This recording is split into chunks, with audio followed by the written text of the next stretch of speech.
man. Man. See, okay. What's up, man? Long time no see. How you been? What's good, bro? What's going on, man? Man. Richard? What's going on? Well, I'm getting ready to do this little podcast here real Okay. quick here, man. And didn't think you were going to make it around here. Yeah, I had to stop by a couple of places, do some videos for people. I actually got to do 2 videos right now. So. Okay, well, we're doing this podcast here, and if you want to get in on this, Yeah, I just need the room to be clean of ammo. That's the only thing. yeah, so I'm just going to walk in real quick. She's going to do this thing, then I'm going to bring mine back out. You ready? I am. Yes. Okay, hey D. Hello. Hey D. Here we are. How are you? Thank you. Thank you. Come to do this today, and we'll take a little Yes. moment just to go over some things here. Yes. Good? Absolutely. And thank you for. Okay, I'll be right Yes. back. Okay. Thank you. That's Rev from the community that I grew up in, and I will be interviewing him to discuss what he's done in the community in the past and where he is right now. So, again, so we're in here doing this taping. If you want to come in and join, man. I got you. Because you got a YouTube channel here, and so, I got you. this All right, they baby. call my son here. You know, he shoot with OB. That's your son? Well, he's like one of my Juju surrogate is too? sons. Yeah, Juju, and I know Juju's my baby Juju. But he has a great following. Oh wow, on really? YouTube. Yeah, Oh, I have to yeah. check him out. Yeah, man, shooting with OB. Oh, really? So yeah, so when he uses a good time to be able to get both of us. Absolutely. You know, if he's at this willing. time. If Yeah. he has the time to come through. Yeah, so we could go ahead and get started Yes, and do what yes, you yes. need to do and Thank you. go from there, D. All right. So I just want to start off by sharing a little bit about our history. I know you knew Mom before I came into the world. Mom always spoke highly of you. Mom was a native. Are you a native here? I'm a native, born here at Mercy Yes. Hospital Oh, way Mercy, back in the yes, days, in the yes. 50s. I remember Mercy. Yeah, Oh. yeah. And then my mom worked at Open Door. She served the gang population, I think, and it had a lot to do with how I grew up, things that I was exposed to. I think she felt that was more of her purpose to try to give back, you know, so she helped you out. Yeah, I remember Mom coming through, and I knew her before then. Yes. And she, once we started Open Door and things were Yes. going, she felt that she wanted to be a part Yes. of a program that is going to help Yes. build a community. Yes. And so she came over with her little self. Yes, She was such an introvert, She, you know. she really and, was. You know, but yeah, she was precious. She was Oh, precious. thank you. Yeah, miss my mama. Yeah. And then the other part is Damon actually was a coach to one of the babies. He was a coach was to a Jeffrey. blessing. They had Yes. the triple threat Yes, or whatever, yes. whether it was on the football or the basketball Yes, court. You know, both. that was my son Yes. at the early age, Yes. in which he is now grown. He's 7 years old Yeah, now, 'cause and Quincy would be 27 on Sunday. That's a yeah. blessing. So we've been involved over these Oh. decades. Yes, yes, yes. And what a blessing. It's still involved in my life. I haven't seen you in forever. I haven't talked to you in forever, but I appreciate you. Well, no, it's been about a year or so, I think, since we last spoke. Dee, this has been going on my 42nd year of dealing with Open Door and the gang issues and things of that sort. You know, and Yes. I often tell you, I'm not as young as I used to be. It doesn't matter. You Yeah. still carry yourself. God has blessed you to be doing Yeah, what you're doing. yeah. How did you get started with that? Because you have buried many people who I had a history where I hung around more guys than girls, and a lot of them were caught up in the gangs and things like that. And I remember you and I having a conversation about so many people that you buried, and of course many of them were from the community Right. that I came up in. So what got you started in that? Well, back in the 70s, coming to the end, I started working at Red Shell. Oh yeah, Red I Shell, remember Red right Shell. across from Fuller Park over on the east side. Yes, yes, and yes. did that, and then as things happened, I left for a minute and went on my venture. And then when I came back, you know, the opportunity still presented itself to come back to Red Shell, because as I was the athletic director there, we did a lot of ball playing. And Yes, anybody who yes, thought yes. they had any handles, Yes. then they played over to at the center. Yes, yes, and yes. So we had the pro-am, and we had the city league team, and a lot of Yes. people came to Red Shell. Yes, on I the east side. was a child of Red Shell. Red Mama put Shell. me in ballet over there, and then we used to do, when you all offered the Christmas gifts Yeah. during the Christmas, we would go down there and get our free Christmas. We were growing up in poverty down there. It was Yeah, we And did so, a lot of things. yeah, that was Red beautiful. Shell, we had Basketball. Mr. Duncan and Mr. remember Lucas. Mr. Duncan and Mr. Lucas, and yes. Tony Sandoval. I You recognize that all name, of these man. were pioneers Yes, of yes, Red yes. Shell in the hood back in the Wow. days. And Yes. So I did that, and It's beautiful. and when we started to be introduced to the gangs Yeah. coming from California at the time, Yes. it was about '82, and I started to see a change in the kids and the behavior of the kids that I was dealing with. Yes. And when they started talking Yes. about because Yes. even in the war, Vietnam War, you had people overseas, they talking about cuz, from the States and all. But this name was a different name. Yes, it that was. was being Yes, it was. presented.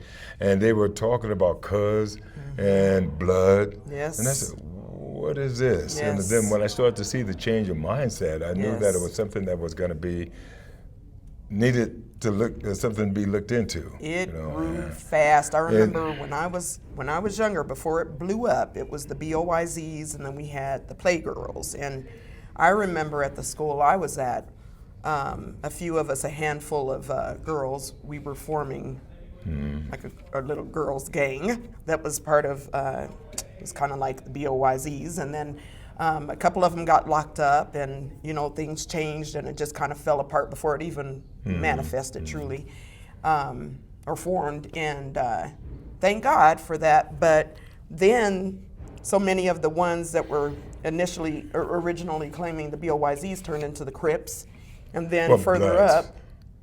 A lot of the BOYZ, they said affiliated with the Bloods. Exactly. At Yes. that time. Because yes, and You know, they were part of Park Hill, and then the Crips formed down there, so they were blue down there and red out there, and, Right. and it just grew out of control. And then Right, I remember we had the summer of violence, and so many lives were lost. And I remember you and I talking, I believe when the babies were playing sports together, and that's when I found out you buried so many, or officiated so many of the funerals of the. Well, I started that death list actually in Wow. 1988, and the first person on that death list was a 16-year-old kid from the east side, Delante, Carolina. And I was so busy dealing with David and Dunn, his older brothers, because they were involved in certain things. And I didn't feel like I needed to put that kind of energy on Yes. Delante, because he was still in school, playing football, doing a lot of crazy things, good things. And then when he fell victim, to this type of Yes. violence, it really sort of took a turn. And then the next day after that, over at the Fuller Park, where a lot Yes. of people were just forming, Rashid Riley was killed the next day. I remember that and name. it just started Started. the snowball effect It on a was lot of horrible. things, between the East Side and Park Hill. So, I mean, yeah, we've been around for a while. We've seen Yes, a lot. you have. We've seen And a lot. I thank you for your commitment to the community. So jumping ahead, after all these bodies that you've buried, jumping ahead, well, what got you into where you are right now? Because you do shooting with Rev on. Shooting with the Rev. I'm a minister that wears a lot of different hats. Yes, yes. At the time that I was started Open Door, was doing that for a lot. We used to always do the Juneteenth, Yes. and a lot of the security stuff there. And then we did the MLK parade. Yes. And I've been with that for decades, and. Then things were happening. There was a breach between the blacks and Hispanics, Yes. and so I got into low riding. the cars. I remember that when Remember you low-rider you had cars? the hydraulics and your car was Man! bouncing. Woohoo! It was- It's called, yeah, your car was yeah. bouncing. It was- you you had did- everybody turning and looking, and Because we like had the coolest only old school car. hydraulics that I was That able was to control amazing. with my remote. You That know, was hit nice. the cars up and all that. So we did that and it bridged the Yeah. gap between Hispanic and Yeah. Latinos, you know, and we did that for over 10 years. I you know, loved and all, that. and- That was cool. Because after the basketball ended, Yeah. my mind still thought I could still do a lot of things, but the Yes. body said, Yeah. you can't do all that crazy stuff like you used to.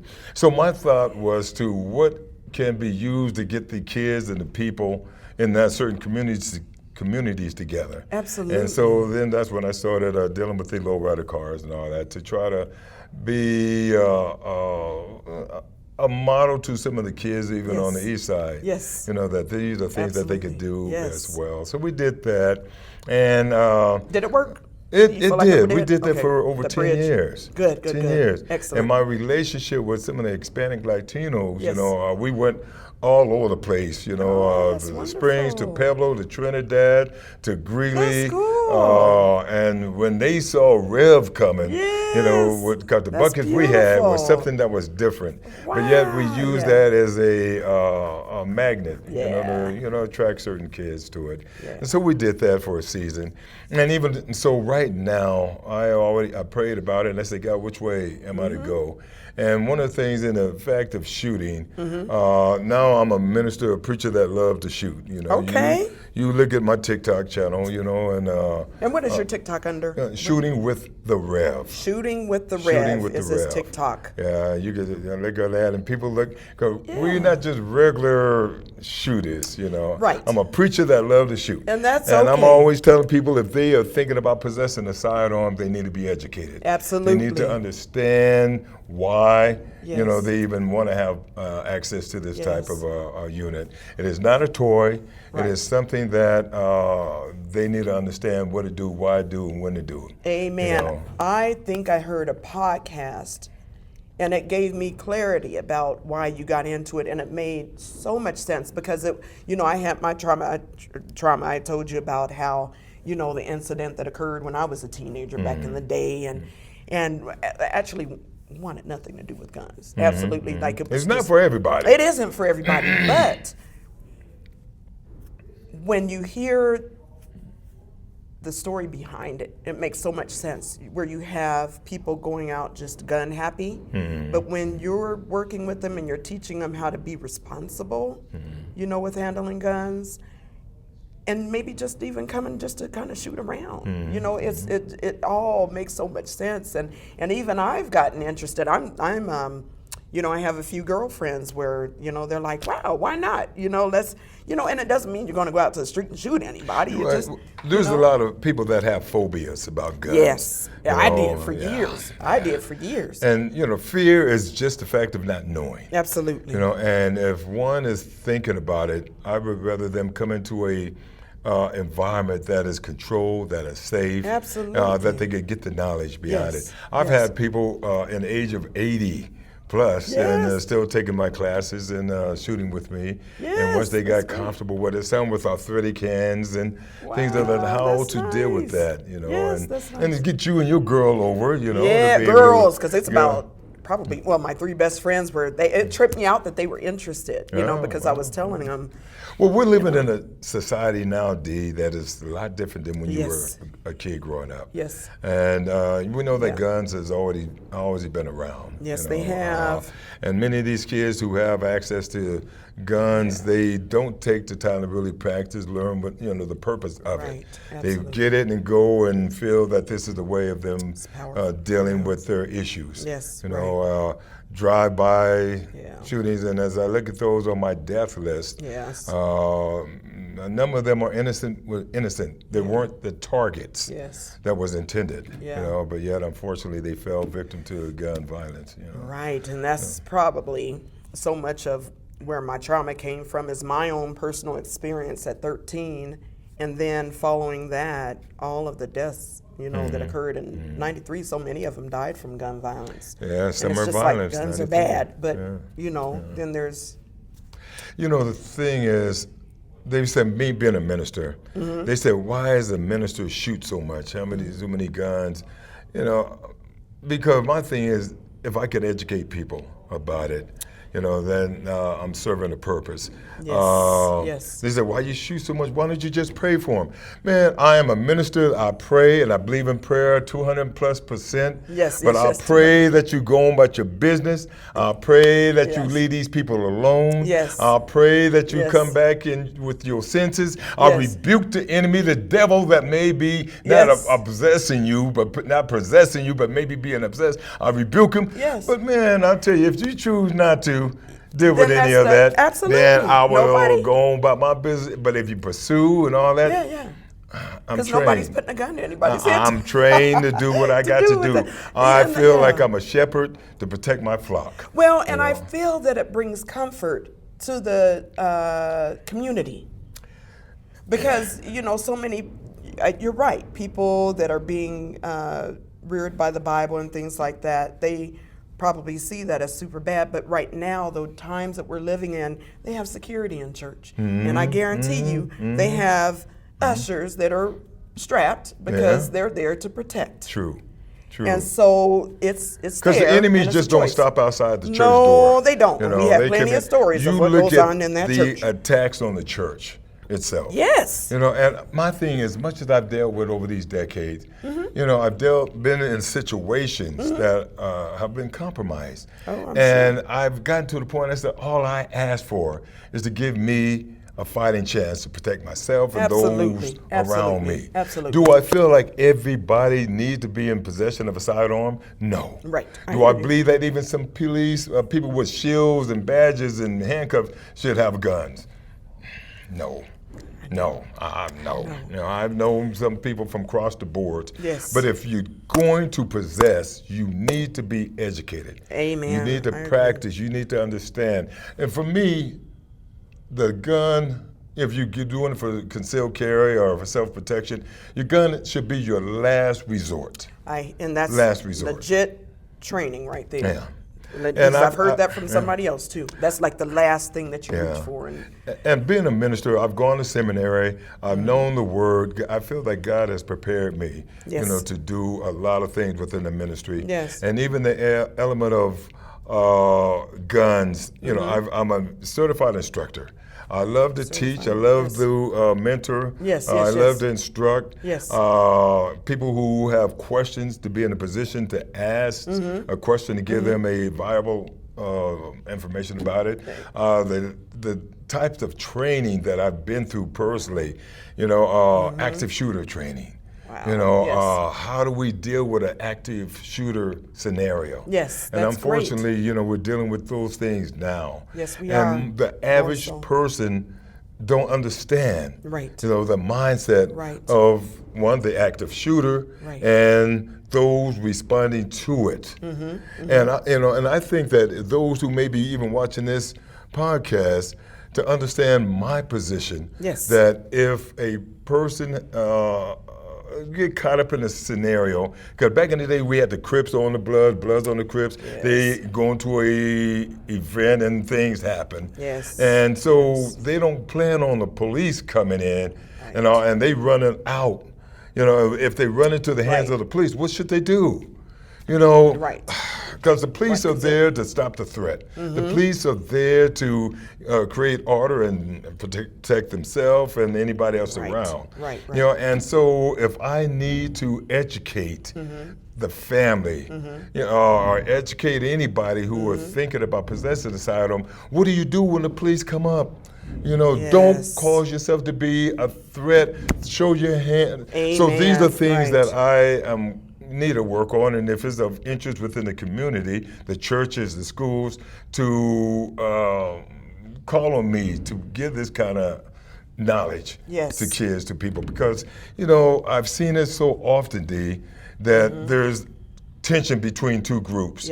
And they talk about, and even on social media, you know, they talk about, if we see you, we're going to get you, it's on this and that. They talk about what they're going to do to each other, but they don't ever include what happens if they run outside the event and run into the hands of the police. They go and commit a crime, a robbery, whatever, then they Those get whatever they consequences. get, but then they run Absolutely. out, run into the hands of police. What should they do? Right. You You're know, absolutely and right. so that has really been something on my spirit of Okay. if these kids are thinking about planning an illegal activity or Right. that involves guns or hurt to somebody, Right. you know, they need to understand, you know, the fullness of it. Yep, You know, I because agree. unfortunately, I've dealt with so much tragedy. I know The you hearts have. of a mother on the Yes. loss of their son or daughter, you know, and they want to blame somebody. And in cases of another young man that was killed not too long ago, my question, the last words out of his mouth, was, "They made me do it." Whoa. They made me do it. Here's the little kid there on his dying breath. You know, last word, they made me do it. And we all want to blame the police for doing whatever they do. And if the police is salty and all that, they need to be held accountable, certainly. But again, most of these shootings are justified shootings. And my thing is, if people want to blame the police, my question has been, who's blaming the hood? This kid, 14, they made me do. Who's they? Who's blaming they? You know, many of these shootings that involve police, really, they didn't need to happen. I agree. They did not need to happen. totally If somebody stepped up and said, "No, forget it. Let's leave. We're done. No, don't do this. Whatever. Whatever."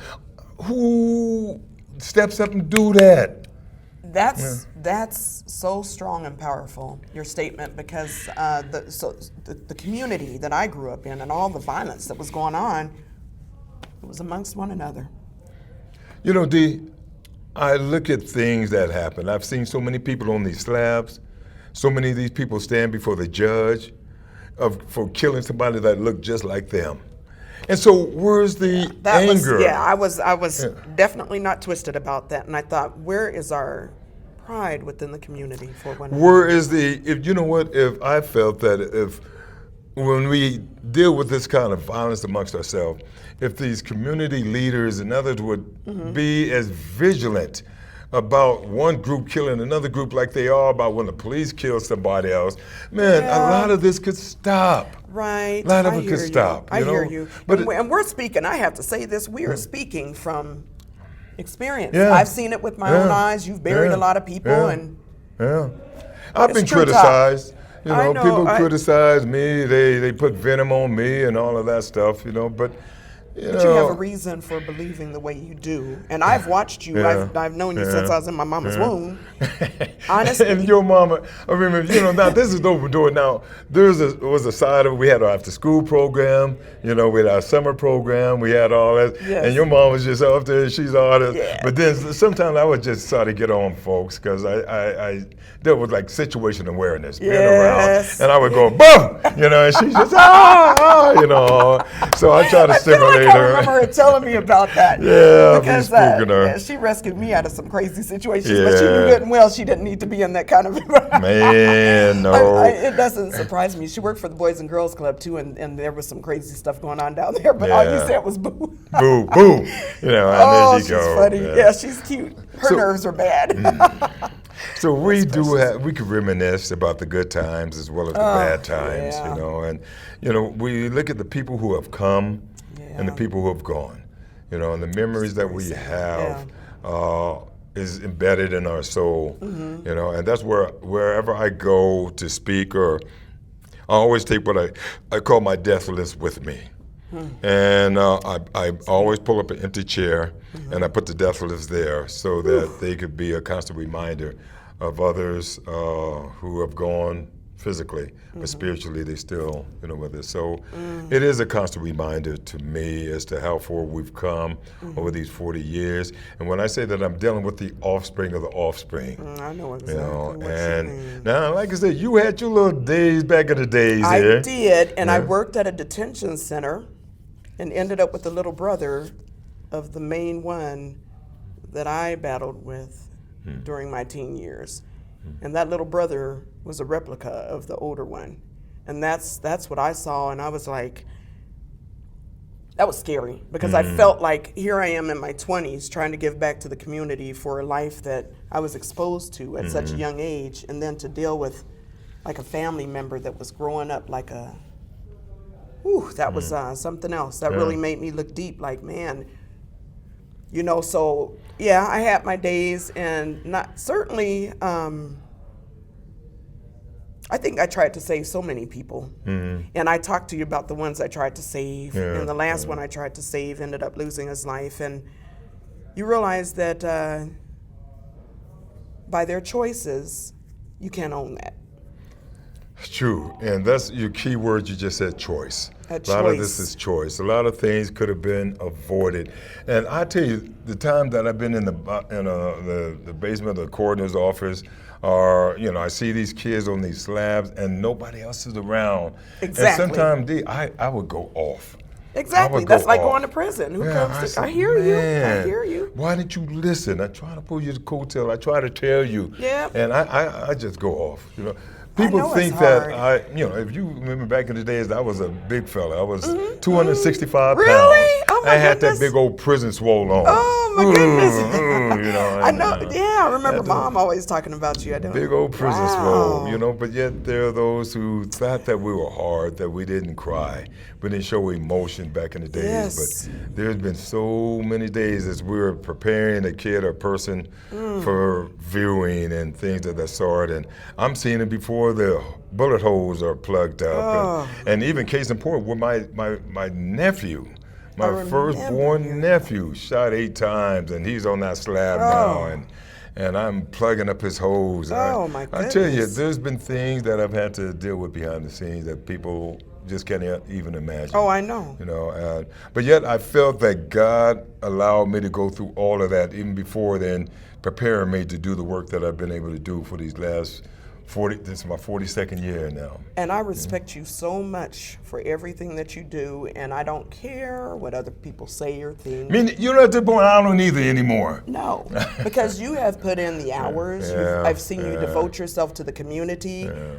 Firsthand, you've buried so many people that I knew, and I knew how they were living, and I knew, you know what I'm saying? And not I just get it. buried, the ones that went to prison. The ones that I went got kids in prison, been in there for 5, 10, know. 15, 20, 30 years. Yes, They still call me, you know, That's and beautiful, yeah. the amount of monies I put on people's books, the phone calls, you know, that I had to put Just money keeping on. that connection. Man. Still, You know. that respect is there, and you're there for them. You're still there, and that's beautiful. It says a lot about your Well, character. I'm telling now kids that I've dealt with when they're in the teens and going through the 20s and the 30s, they're in the 50s now. Yes, And that was some my of 'em, generation. Yeah, they got grandkids and all that. Yes. And I'm telling them, I got love for you, but I'm done enabling No, you. I'm done. I know, and that's I'm what done. it is. I go through that too, where you know, you try to help people, but honestly, if they're showing the appreciation for the help, they're going to make positive changes. Yeah. If they aren't Yeah. making positive changes and they're being pulled further and further into the dark, then you're wasting your time. Yeah.